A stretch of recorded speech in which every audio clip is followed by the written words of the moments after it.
It's John Bone from Rock History Canada. We're up to a band that I played on radio for so many years. The Cooper Brothers, our special guest, Dick Cooper. In the heart of Ottawa, Canada, during the early 1970s, brothers Brian and Dick Cooper, along with their dear friend Terry King, embarked on a musical journey that would etch their names into the annals of Southern rock history. In the beginning, they were releasing singles that got moderate success, From Day to Day in '73, and Finally With You the following year. But their breakthrough came in 1978 when they were signed to Capricorn Records, a label renowned for housing Southern giants like the Allman Brothers and the Marshall Tucker Band. Under this banner, the Cooper Brothers released 2 albums, their self-titled debut and Pitfalls of the Ballroom. These records produced some hits on the Hot 100, including The Dream Never Dies, Rock and Roll Cowboys, and I'll Know Her When I See Her. The late 70s saw the band sharing stages with groups like the Doobie Brothers, Joe Cocker, Charlie Daniels, and many more, solidifying their reputation as a formidable live act. However, bad luck struck when Capricorn Records collapsed in 1980, and of course that kind of blew the momentum. In 1982, the band released Learning to Live With It, and then they disbanded the following year. In the 2000s, the Cooper Brothers reunited, releasing the best of the Cooper Brothers. This resurgence led to new records, including In From the Cold, produced by Colin Linden in 2010, and Southbound 3 years later. They were showcasing their collaborations with artists like Jim Cuddy and Delbert McClinton. And now that's what makes us great. With the tariff wars going on between Canada and the US, the Cooper Brothers dusted off one of their favorites. As the song says, there's nothing like snow and 40 below. It's produced by their old friend Colin Linden, and it's kind of become a national anthem for Canadians. Let's start with the single, a re-release. First of all, tell me the impetus of the song years ago when you first put it together. I was at a hockey game, and it was kind of like Salute the Troops night, or like to support the Armed Forces night. And I was sitting in the cheap seats with a buddy, and we got a call from a friend who was in a box. He says, "Come on down here." And in the box were a bunch of young soldiers that had got back from Afghanistan. And I got talking to these guys, and they were just really interesting guys. And after the game, we went to one of the bars, and I sat there for hours, and I was kind of blown away by just how idealistic they were. Like, they all wanted to go back. And I'm thinking, we want to go back there? And they're going, yeah, we don't think that we've done enough for these people. And I was like, I just couldn't get over these guys. They were just inspiring. And it's not the way I normally think of guys in the armed forces, you know. And they weren't going over there to kill people. They were going over there to help farmers and stuff, you know. So about a week later, I just sat down, and I think I was just feeling that sense of pride. But I like, if you listen to the song, I didn't want to make it corny, you know, we're Canadians, blah, blah, blah. So we all have such a great sense of humor in this country. And so I did that, you know, we don't need no Trident missiles. We got no subs to put them on. It's like, so it's kind of tongue in cheek about what a great country we have. But nonetheless, I didn't want to make it totally, you know, when I'm talking about that kind of corny flag waving stuff. You guys grew up in Ottawa, right? Yeah. I wouldn't say we grew up, but we were born here. Like any musician, growing up that's a whole other issue. I was talking to Kenny Passarelli, who, you know, with James Gang and played with Elton John in the '70s, Rock of the Westies and Blue Moves. So I was talking to him years ago, and Kenny told me something that I heard you reference in when you went to LA with Les, which is the thing. Well, I didn't have a credit card. Musician gets a chunk of money. You don't go buy a Porsche. Some do. Yeah. You buy. Kenny says when it wasn't the James Gang, when he bought a house, it was when Elton John fired him and gave him a chunk of change. And he said, "Well, I gotta buy a house with this because people don't think a musician's getting a mortgage. It's not easy when you're kind of going like this as a musician." Oh, especially back then. It was nuts. I mean, you just hope that your wife had a job and you did everything through her, because you couldn't get credit, you couldn't get a credit card, any of that stuff. You know, it was brutal. Les was such a good pal of ours, my brother and I. You know, his passing really hit us. You know, we were friends for, oh God knows how long, since we were like teenagers. You know. Lassie was like a bit of a big brother, and like he got there first. But what happened with Les is the Staccatos 5 man. It was like, okay, we can do it from this town. They had that success. I mean, I wasn't that surprised because they were really good. Like the Staccatos were really good, and there weren't a lot of bands out there doing harmonies like that. So I wasn't shocked when they made it, but I was just inspired. It was like great. There's a bunch of guys that we know from Ottawa, and they're down in LA and they're cutting records and they're on the radio. And so it was just like that. And it was just, you felt great for them. What's your take on musicians, young musicians, and YouTube and things like that? Okay. This is my brother and I like 15 and 13 with the 45s on the spindle. And one of us is sitting there playing it and putting our finger down, stopping. The other guy's trying to figure out the part. We think about that. And then these guys, oh, what's the song? Oh, there's some dude. Oh, it plays like that. It's like, oh, that would have been easy. We didn't have any of that. We didn't have, like, you had to figure the chords out. You would go and see a band and you'd ask the guy, hey, show me, that song. What's that all about? Show me that. And that goes back to the Beatles, like the stories about them taking the bus across town because it was a guy that knew how to play the B chord. They know the E and the A, they didn't know the B. Hey, Fred across town, he knows that chord. It sounds crazy, but now it's just everything's at their fingertips. It's more power to them. Were there ever starstruck moments? Who surprised you the most? This will sound messed up, but I got a degree in literature before my brother talked me into leaving school. I was in my second year of a master's program. No, that's not going to get you anywhere. Come on, let's go on the road and starve to death for 10 years. So he tricked me.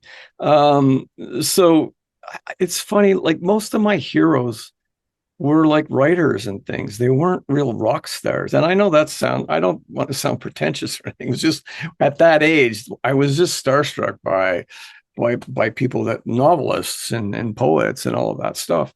So there wasn't really, I don't think I would have met any musician where I would have been totally starstruck. Suddenly you find out you're going to go and do 3 or 4 dates with Joe Cocker. You're like, oh, how cool is that? But in a lot of cases, it's not cool to meet your heroes, because they can be pretty disappointing. You built something up in your head about them, and then you meet them and you go, oh, okay. And the opposite is true. Like they asked us to do a bunch of dates with Charlie Daniels, and he had the whole Devil Went Down to Georgia thing happening at the time. Big. And we thought, oh man, these guys are freaking hillbillies, this should be interesting, and and they turned out to be like the nicest guys. And I'll tell you a little story. We started in Halifax, I think was the first gig we did with them. And he came in the dressing room. He said, is there any problems? I said, there's just one little thing, man. Like you guys have 4 vocalists, we have 5, and there's only 4 monitors out there. What? And he calls the road manager in. Says, these guys need like 5 monitors. He goes, man, we just have 4. He goes, well, you better shit one before showtime. And then he walks out. We go out to play. There's 5 monitors. I don't know where he got it. And then he insisted that we sit on stage in the wings for his show when he had booze for us. And he didn't know us from Moses. Yeah. And we have toured for some big name Canadian bands that treated us like shit, wouldn't give us a sound check. And so you kind of see the whole, you know what I mean? So it's that leaves a bad taste in your mouth. So all it makes us want to do is we have an opening act, give them whatever they want, to let them have a sound check, let them, you know what I mean? Because people weren't so kind to us a few times. So how's been the reaction to re-releasing the song? Good. There's like a whole bunch of views on we put it on Facebook, and I think there was like 225,000 views so far. It's obviously striking a nerve because of what's going on in the politics, but I mean, it's certainly not why I wrote it initially at all. It was just a tongue-in-cheek thing about Canada, and it's the first song I've ever written about that. So I just think now is just a lot more timely. and everybody's going, oh man, it's so cool. Did you just write that? I go, yeah, 15 years ago. But universal is universal. It's a song should be able to hold up. How do you still read a lot? Oh yeah, huge. Yeah. So I teach, right? Yeah. I teach writing right across the spectrum. So it's my course is like storytelling for media. So I teach writing for songs and stuff, but I also teach writing for. I spent 10 years as creative director at a video game company, so I teach writing for video games. I teach writing for film and TV and all of that stuff. So you want to stay sharp around these kids. I mean, yeah, they'll if they sense any weakness, Blood. it's the hyenas, attacking the wounded lion. Believe me, I know what it's like. So you have to have an answer for everything. And you have to have seen all the movies, and you have to stay on top of them, man, or like they'll just eat you for breakfast. So yeah, I mean, I'm on top of it. I kind of have to be. What was in your record collection when you were young? Who taught you those songs? Was it your dad? Because I know he was a songwriter. I mean, Cooper Brothers was basically my brother and I and Terry King. We had some kind of bands before that were just cover bands, and we were just learning the ropes, but it wasn't the right collection of guys. So when we met Terry, it kind of coalesced. And so I really was into singer-songwriter guys like Jackson Brown and James Taylor and all that. Like that was the stuff I liked. And Terry was like early Poco, Burrito Brothers, country, and my brother was like total British invasion guy. So it was those all those influences. And then the other thing too is in Ottawa, you didn't start a band with one singer. That was Toronto. That was the R&B influence in Toronto, where you had the one guy out front, and you had in Ottawa, it was very much everybody sang, or two or three guys sang, and it came out of that whole vocal thing, So we had the vocal thing and then the country rock thing. So it evolved from the three of us, I think. It's a cool combination, the three of us, all different, but it was where we all kind of intersected that we got our sound. Capricorn Records, you had another deal, which was a better deal. And I just found this out on this other interview. Why did you go with Capricorn? Well, hindsight, being 2020, I wouldn't have done it now. The other deal we were offered, though, had a bunch of strings attached to it. Like Capricorn wanted the album. We had already recorded it, and then they wanted it. The deal in New York was it was either CBS or I think it was CBS or Capitol. They just said, okay, we want to sign you guys to a couple, and we want to just nuke that album, and we'll re-record it with our guys. We want to put some stars on it, and we don't want your band. Where it was like just me and my brother, and we never thought of ourselves like that. We thought we were part of this group, especially with Terry. So it was just a lot less appealing. Having said that, it might have turned out a lot differently had we signed that other deal, because within 2 years, Capricorn went belly up. How conscious were you at the time of the fact that, the Allman Brothers in the beginning and I mean, their whole Otis Redding connection and he's from there. How much time did you spend down there? Did you spend any time down there? Yeah, we spent some time down there, and then we also toured down there.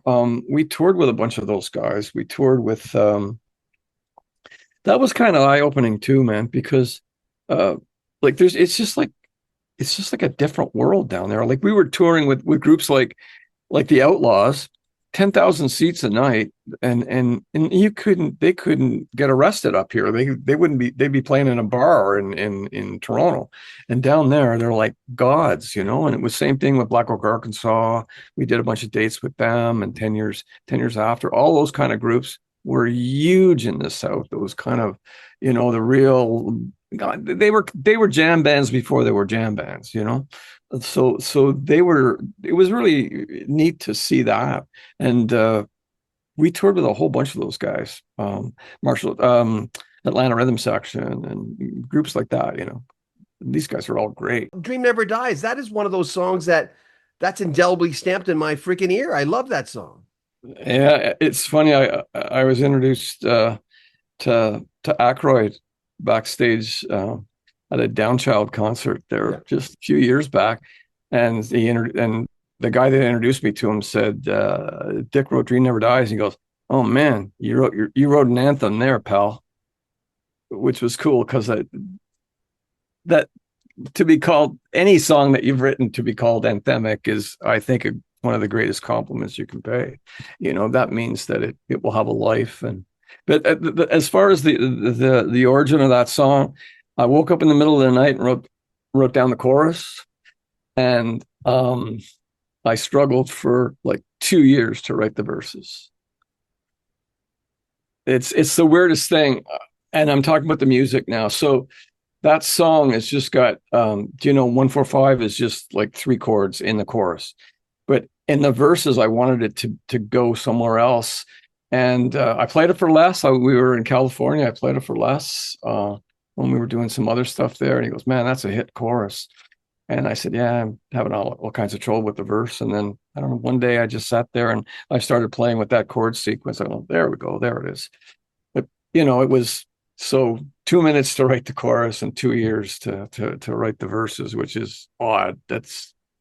Doesn't usually happen like that. It's like a Beatles song in the way that sometimes it's just so simple and profound at the same time. It's got like, I always call those songs like Disney songs where, many different levels of people can understand it, and everyone gets a different side of it. Because I mean, Dream Never Dies, just the dreamer. I remember when I heard them going, oh God, I don't know, why couldn't I have thought of that? Why in a million years I couldn't have thought of that? I don't know where it came from. That's a gift.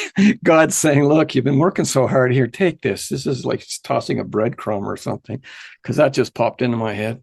I'm not that profound, man. How do you look at luck in your life, though? The lucky bounces. How do you look at that? Bring it on. Just, there's so much bad luck in the music business. How many great musicians have you seen didn't make it? Like I've seen some unbelievable talent that they just never get a break. And so I'll take all the breaks that you can give me. It's if you're prepared for that break, so much the better. Because then you want to deliver. It's like, it's like sometimes you'll see these guys that they'll get all these views on YouTube or something like that. That's some kid or something. Then they got a record deal, and then you don't hear about them ever again because they weren't ready for that break. You see it constantly with, these one-off kind of guys, whether they're rappers or some kid shredding or whatever. Then boom, they're gone because they weren't ready.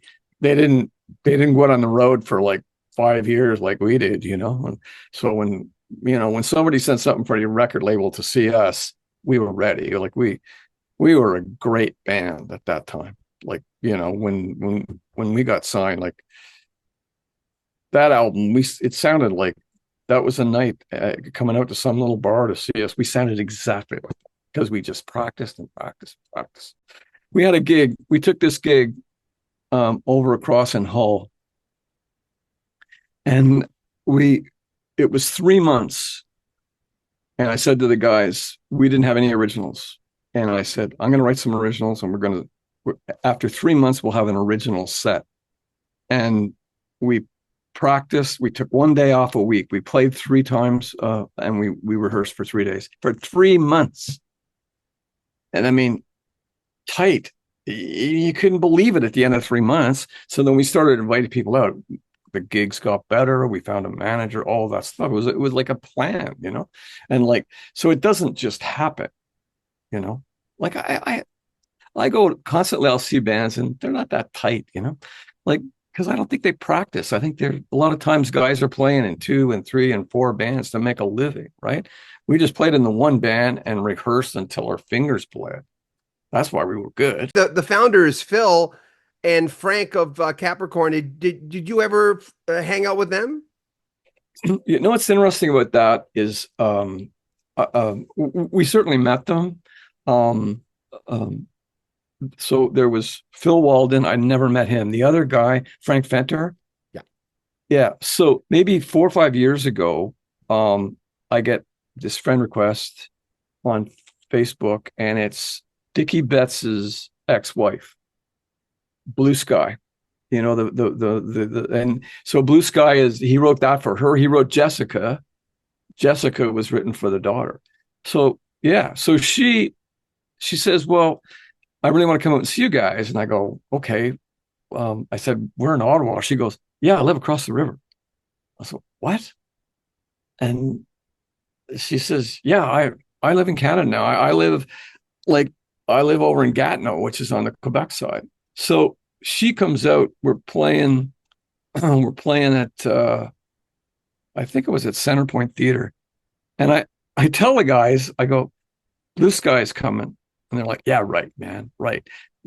Like Dickie Betts as well. Yeah, she's coming to see us in Ottawa. I said, I'm telling you, she texted me and blah, blah, blah.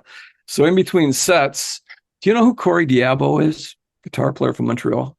He's played with everybody. And he was like, he could hardly go out and play. He was our guest and he was going to go out and play with us. And we were going to do an Allman song, right? He goes, yeah, there's no way I'm playing. I go, dude, you have to play. He was like, it was so funny. He was like so nervous. So anyways, afterwards, we all met her and she comes out to every gig, man. And she told me, she said, Dickie was not thrilled that Capricorn signed us. And she said that, yeah, I'm telling you word for word what she said. She said, we used to go over there for supper and Frank Venter always had your album on. And Dickie would be like, come on, man, turn that off, turn that. Because he was more like a blues guy and a rock guy, right? We had all the harmonies. It wasn't his cup of tea. But so to hear that from her was pretty cool. Like she said, Venter was absolutely crazy about you guys. And if the label hadn't gone, belly up, she says, I think they would have made you guys into something pretty big. I think a lot of people think that. Yeah, for sure. Yeah, it was cool hearing it from her, though. Yeah, it was neat. And she's like, we just played, and she was there again. So that's pretty cool. Dream Never Dies to me seems like an arduous. How did you guys put that together? Oh, it's just it's like what Queen did, with all of that. It's just double tracking, triple tracking, and finding that, nobody does that anymore. Like, I get in the studio now and everybody goes, well, we'll just do a double track. I go, dude, no, we're going to do more than that. Like, I don't know whether it's laziness or they think that sound dates the record, but I love all that stuff, man. And I spent the last 2 days in the studio. I still love being in there and seeing what it can do. The 70s to you. What was the 70s like to you? The 70s, that was when it happened for us. Really, it was like 74. We had our first serious single out. We had a couple of singles, and then we got the record deal with Capricorn. So, I mean, I have nothing but good memories of the 70s because we were young and we were much better looking than we were now. And we had a record deal and we traveled all over and, it was all of that stuff. So, I mean, my recollection of the 70s is just like, yeah, that was the time for us. I thought we'd have especially after the success of the first record, I thought we'll have a good run. We'll record. But to imagine that I would still be in music, I never would have imagined that in a million years. And like, we got back together again because it never ended the way we wanted it to. It was out of our hands. We had record companies go bankrupt. We had all of this stuff happen. And so we kind of packed it in. We were all still like the best of friends. It was like, it wasn't bad. It was just, you keep getting hit on the head. You say, okay, let's stop getting hit on the head and move somewhere else. So when we got back together in around 2000, in 2010 or 12 or whenever the hell we did it, and the last 3 albums we recorded, God, they've been so much fun. Because you weren't at that age where you lived and died by how many gigs you had and how many records you were going to sell. It was like my brother and I, we owned a house or it wasn't that. So you're just making the music you want to make for the first time in your life. So out of that's probably the highlight of my career has been the last few years doing that kind of stuff where, I mean, even with Capricorn, if you look at the first album and the second album, they're quite different because the second album, they flew me to the States and I got the lecture about we need some hits. here. They were having trouble, and as they eventually they would go bankrupt. So we want singles. We want singles. Whereas we were left to our own devices with that first album. That first album is class. That's us on that first album. The second album, Nor When I See Her and Show Some Emotion, that's me trying to write hits of the day. I'm trying to sound like the Bee Gees. I'm trying to sound like what's going on the radio, right? And they were super happy with that.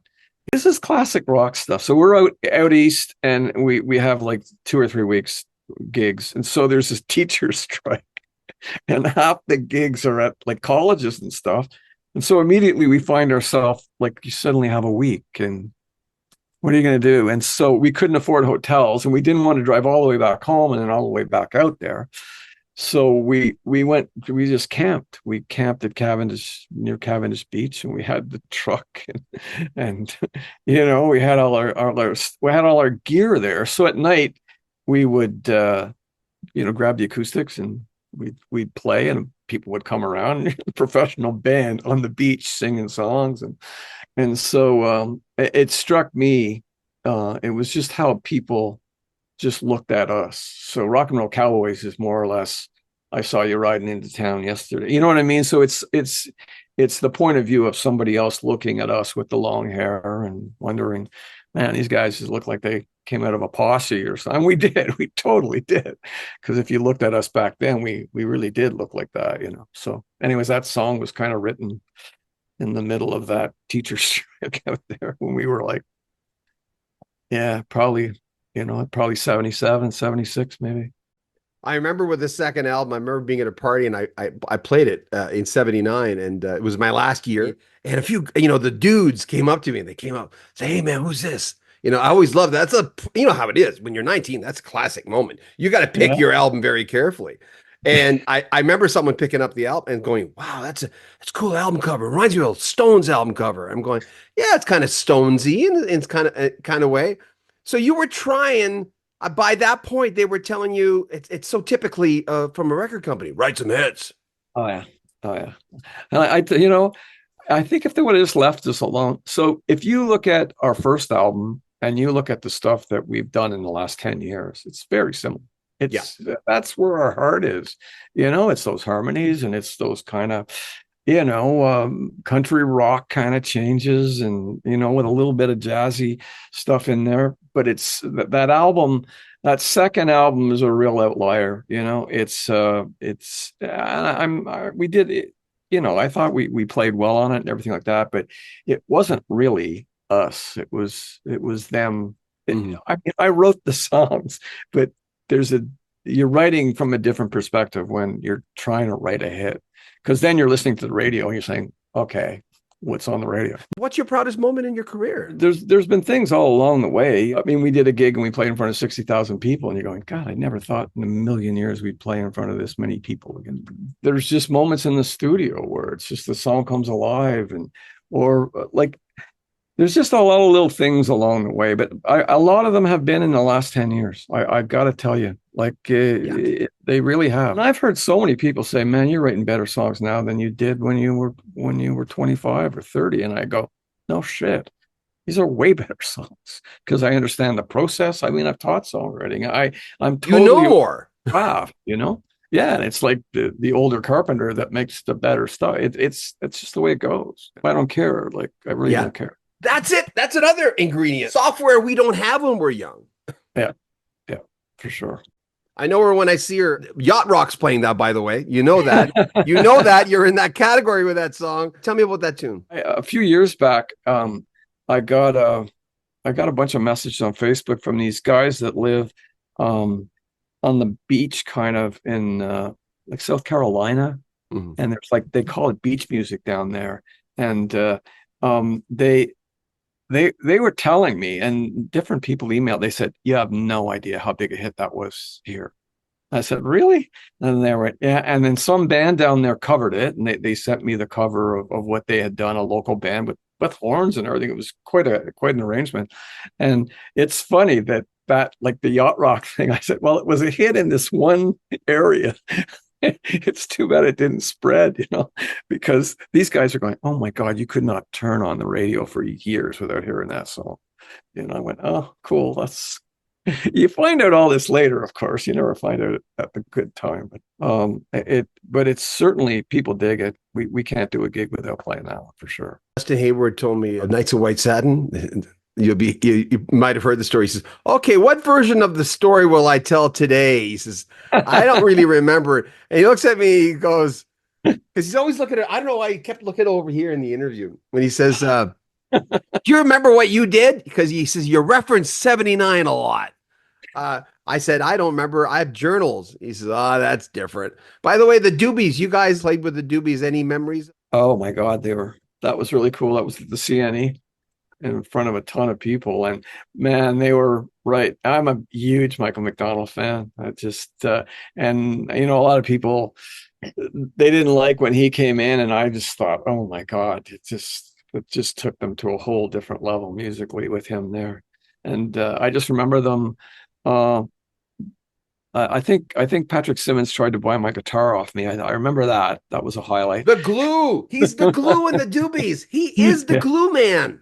He just come up to me after we did our sound check. He goes, "You're not interested in selling that guitar?" I got an old Les Paul, and said, "I would just don't tell me how much. I'll just take the money and spend it, and then I won't have a guitar." Then he laughed and he went, "No, no." He says, "I just thought maybe if you were interested in selling." I said, "No," but they were phenomenal. They were just so good. Yeah, that was one of a great gig, and we were a pretty good fit, for Oh opening yeah. for that. It was similar kind of audience, and it was. I just remember it was a great night. Favorite Canadian artist you want to send love to? I mean, I was always a big fan of the band, for sure. I know the guys in Blue Rodeo. And they're super. Well, you Jim was worked with them, right? Yeah, Jim was nice enough to sing on one of the newer songs, and um, Colin is a good friend of ours, the guitar player for Blue Rodeo, Colin Cripps. He's just a awesome guy. But I like Lightfoot. I like all of the classics. Bruce Cockburn. I mean, I like more towards the folk and the country side of it than anything.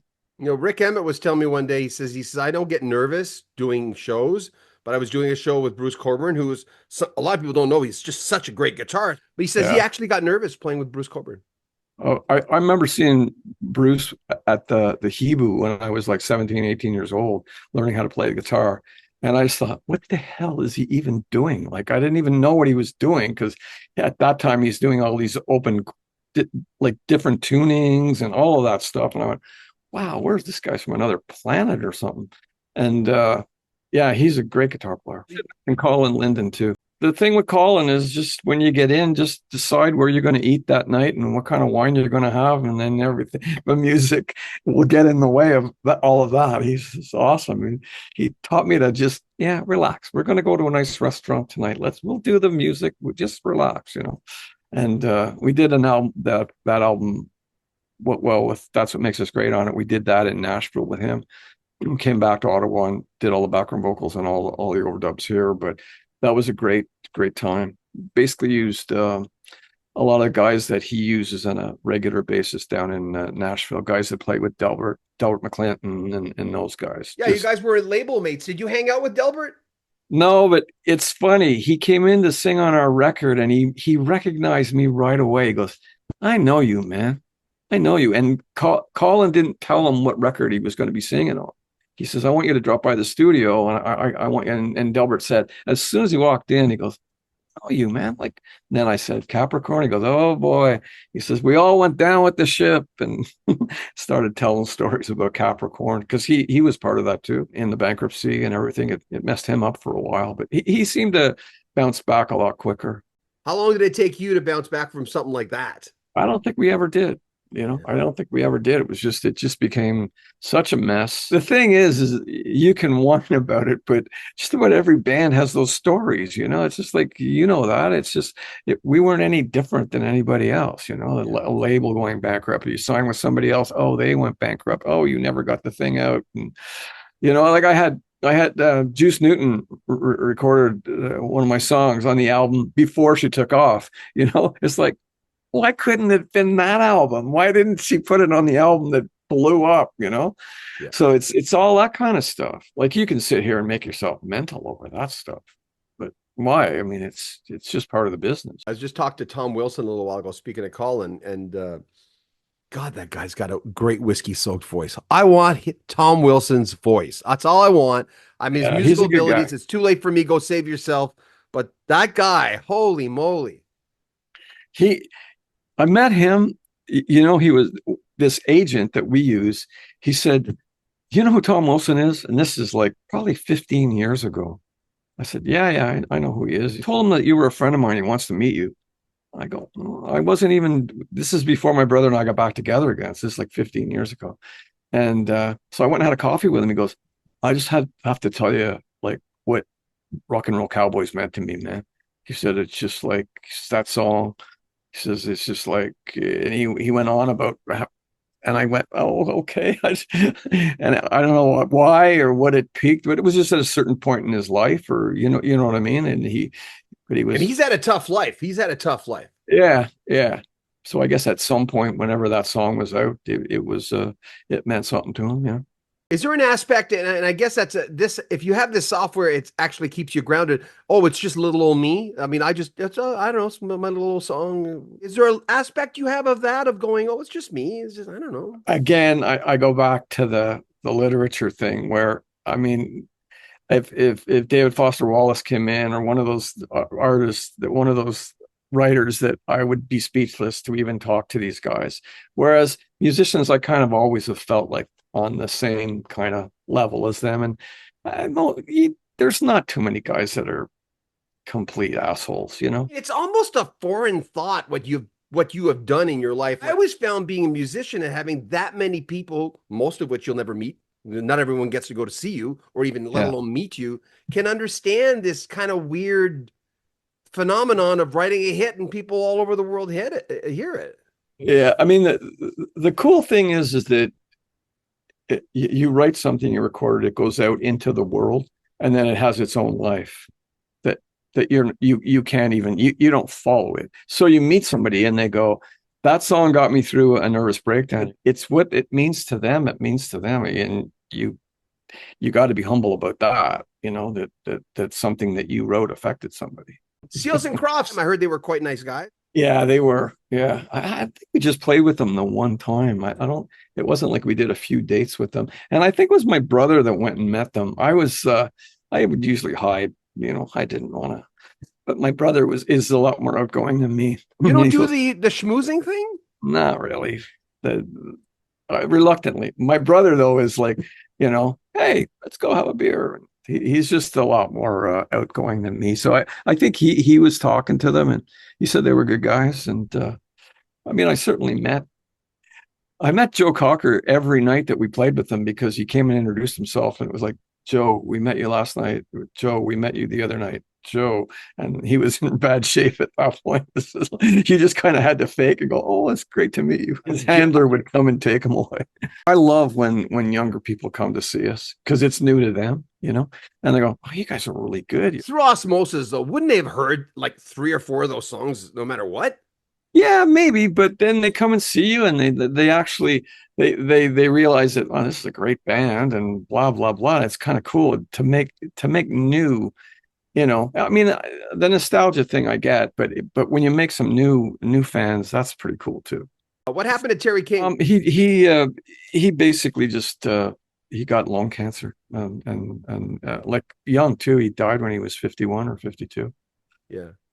Can you give me any quote about Terry? Anything I could use? Because I'm going to do a whole thing on the band. And oh God, he was the best, man. He was in some ways just like a brother to my brother and I, and like very, very, God, very close, and big part of the band. Big, like, we miss him like you can't believe. When we got back together, that's the only thing that's been a negative, is that Terry wasn't around to enjoy it. And since we got back together, we've played some wicked gigs. We opened for Little Feat and opened for Beach Boys and all this stuff. We opened for James Taylor, and so we just keep. My brother usually turn to I, or I'll turn to him, and it'll be like, "Oh man, Terry would have just freaked tonight. Would have been such a great night for Terry." But he had a 4-octave range. I mean, if you listen to Dream Never Dies, he's the low part and he's the high part, which is we have to get a girl to sing his parts on stage because none of the guys can sing that high. So he was very special, and he really helped with the vocal arrangements. Him and my brother did the vocal arrangements, and he was just he was a huge part of the band, like huge. Show some emotion. That was a woman singing in the background, though, right? Yeah, that was Terry DeSario, she was with Casey and the Sunshine Band there. We recorded that in Miami, and so we were looking for somebody, and I don't know, somehow she came into the studio, or she was in the studio, and so she was with Casey. We were like really big at that point. James Taylor, you guys opened for James, and I'd heard that you were pleasantly surprised. Oh yeah, he was a great guy. Just my brother has used to have some different antique cars, and we called the Blues Fest ahead, and they said, Brian said, "Can I bring my car kind of like backstage?" And they said, "Oh yeah." So Brian pulled up, and James Taylor like just suddenly appeared, like, "Where'd you get this, man?" And like he was like wanting to look at all the work my brother had done in the car and wanted a picture with the car, and it was really cool. And he was going to go have a nap, and then we went and did our sound check, and then we look over and he's in the wings, and he goes, "Oh, I thought maybe I'd check you guys out." He goes, "Oh, these guys got a great sound." And like, you're just like, oh my God, but like I said, like sometimes you're surprised how unbelievably nice people are, or the opposite, and him, he was just such a great guy. What a talent, man. Just, yeah, crazy. I always tell people, I said, well, that 19-year-old, I said, that guy still lives in me. He's like very alive in me. Like, and I sense that. And I mean, that guy's never left the building. He's there. Oh, I don't know what people think about when you get older, but nothing changes. I mean, maybe, I can't get around the tennis court as quick, but like women are still attractive to you. Like you still, like, all of that stuff is exactly the same when you get older. And every time I sit down and I work with an artist, or I'm producing them, or I'm co-writing a song, I'm trying to write a freaking hit, and with the same enthusiasm I had when I was 20. Nothing's changed. Nothing. Working on an album right now. In the last few years, do you know who J.W. Jones is? Blues guy. I co-wrote an album with him, and then he was with this band that won the International Blues Challenge down in Memphis, and I co-wrote their record. And I've done an album with a guy called Jeff Rogers, and another album with a girl called Sherry Harding. And so yesterday we were in, and I cut two of those records in Muscle Shoals, which was a whole trip, man. It was you would know, like, so the whole Muscle Shoals thing. God, yeah. I got to work with all those guys. David Hood, who played with all of the Aretha stuff, played bass on the record. Kelvin Hawley, who played for 20 years with Little Richard, played guitar. And I was in the room with all of those guys, and I'm producing, and I'm having to tell them what to do. And I went, wow, this is like, there's a career moment for you right there, man. Being in the room with those guys working on one of my songs, Jeff Skunk Baxter told me, he says, well, you serve the song. You go in there, serve the song. I'm not a diva in there. I'm there to serve the artist, the song.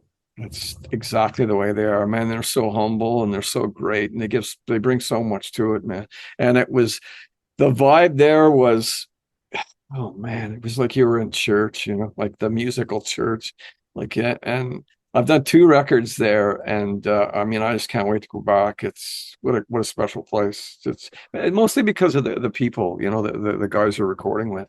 So I mean, it's a great. I go down there, I record some of it down there, and then come back and finish it here. So there's the Canadian thing. Plus, I get these legends. So between all that, it's happy for Dickie for sure. It's been a real pleasure. I'm glad we finally did it. You know what? I'm glad I'm talking to you now. Not that I didn't want to talk to the old guy, because that was the old guy. That's really the old guy, the young guy. No, it was a pleasure talking to you, man. I really enjoyed it.